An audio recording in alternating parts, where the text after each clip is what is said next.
जय हिंद दोस्तों, मैं नितेश कुमार आप सभी को ज्ञान मशीन क्लासेस पर स्वागत करते हैं। दोस्तों, आज इतिहास के अगले पड़ाव में हम लोग पहुंच चुके हैं और आज मौर्य वंश के आगे चर्चा करेंगे। दोस्तों, इसका पिछला लेक्चर में हमने मौर्य साम्राज्य के स्रोतों के बारे में समझा था, जहां हमने देखा था कि मौर्य साम्राज्य को 3 स्रोतों के आधार पर हम लोग जान सकते हैं। जहां हमने सीखा कि साहित्यिक स्रोत के आधार पर भी मौर्य साम्राज्य को जान सकते हैं, पुरातात्विक साक्ष्य के आधार पर भी हम लोग जान सकते हैं और विदेशी विवरण के आधार पर भी मौर्य साम्राज्य पर प्रकाश पड़ता है। दोस्तों, मौर्य साम्राज्य के संस्थापक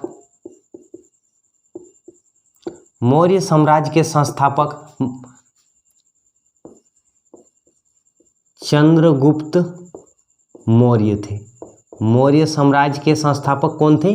चंद्रगुप्त मौर्य। इन्होंने तक्षशिला के आचार्य कौटिल्य की सहायता से नंद वंश के अंतिम शासक धनानंद को पराजित करके 322 ईसा पूर्व मगध पर मौर्य साम्राज्य की स्थापना कराते हैं। 322 ईसा पूर्व मगध पर मौर्य वंश की स्थापना चंद्रगुप्त मौर्य द्वारा किया जाता है। दोस्तों, जैन और बौद्ध ग्रंथ में चंद्रगुप्त मौर्य को क्षत्रिय कहा। क्या कहा दोस्तों? जैन ग्रंथ के अनुसार और बौद्ध ग्रंथ के अनुसार चंद्रगुप्त मौर्य को क्षत्रिय कहा, किंतु ब्राह्मण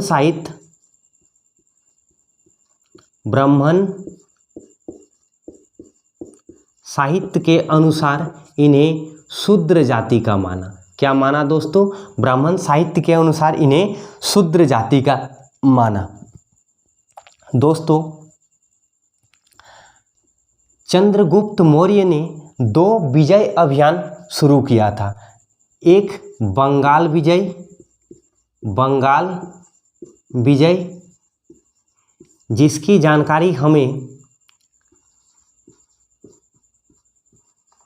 महास्थान अभिलेख से प्राप्त होती है, तथा गुजरात के, जो वर्तमान में गुजरात है, सौराष्ट्र विजय के बारे में जानकारी हमें गिरनार अभिलेख से मिलती है। दोस्तों, चंद्रगुप्त मौर्य और तत्कालिक यूनानी शासक सेलूकस निकेटर का युद्ध होता है। सेलूकस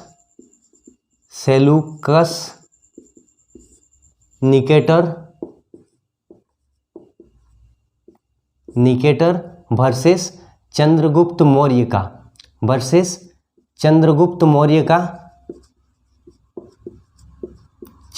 मौर्य का एक युद्ध होता है, जिसमें सेलूकस निकेटर इस युद्ध में पराजित होते हैं। दोस्तों, इस युद्ध के परिणाम स्वरूप एक संधि किया जाता है, जिस संधि के अनुसार चंद्रगुप्त मौर्य द्वारा 500 हाथी सेलूकस निकेटर को दिया गया, तथा सेलूकस निकेटर ने चंद्रगुप्त मौर्य को कुछ क्षेत्र, जिसमें हेरात, काबुल, कंधार और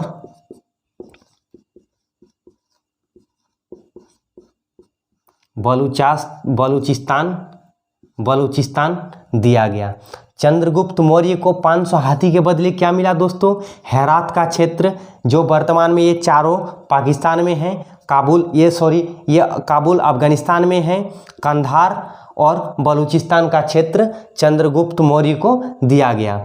और सबसे इंटरेस्टिंग बात यह है दोस्तों कि इस युद्ध के परिणाम स्वरूप चंद्रगुप्त मौर्य का विवाह सेलूकस निकेटर की बेटी हेलेना से किया गया। किसके साथ किया गया दोस्तों?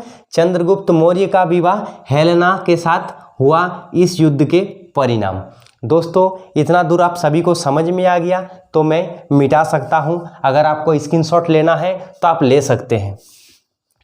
चलिए दोस्तों आगे बढ़ते हैं। चंद्रगुप्त मौर्य जो अखंड भारत के निर्माता थे दोस्तों, इन्होंने अपना अंतिम समय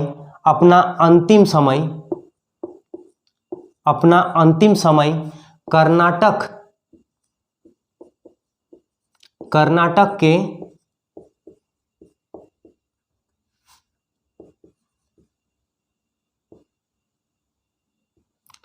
श्रवणबेलगोला में गुजारा और यहीं पर इनकी अंतिम सांसें ली। यहीं पर इन्होंने अंतिम सांसें ली और 298 ईसा पूर्व इनकी मृत्यु हो जाती है। दोस्तों जैन धर्म में इन्हें इस मृत्यु को इस मृत्यु को संथारा कहा गया या फिर सलेखना। क्या कहा गया दोस्तों? संथारा या सलेखना कहा गया जैन धर्म में। दोस्तों इनका मृत्यु कर्नाटक के श्रवणबेलगोला में ये एग्जाम में पूछा जाता है। चंद्रगुप्त मौर्य का मृत्यु श्रवणबेलगोला जो कि कर्नाटक में है, वहाँ पे 298 ईसा पूर्व में मृत्यु हो जाती है। तथा इनके पश्चात इनके उत्तराधिकारी जिनका नाम था बिंदुसार, उन्होंने जिनका नाम था बिंदुसार 298 ईसा पूर्व मगध की गद्दी पर बैठते हैं। और इन्हें दोस्तों याद रखिएगा, बिंदुसार को अमित्र आघात कहा जाता है।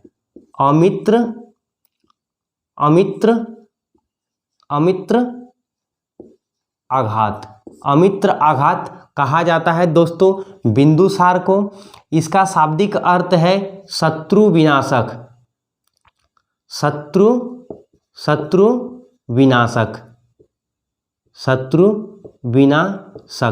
अमित्र आघात का शाब्दिक अर्थ होता है शत्रु विनाशक और इसे किसे इस नाम से जाना जाता है? बिंदुसार को अमित्र घात के नाम से जाना जाता है। दोस्तों बिंदुसार जो है इनके दरबार में एंटियोकस प्रथम के राजदूत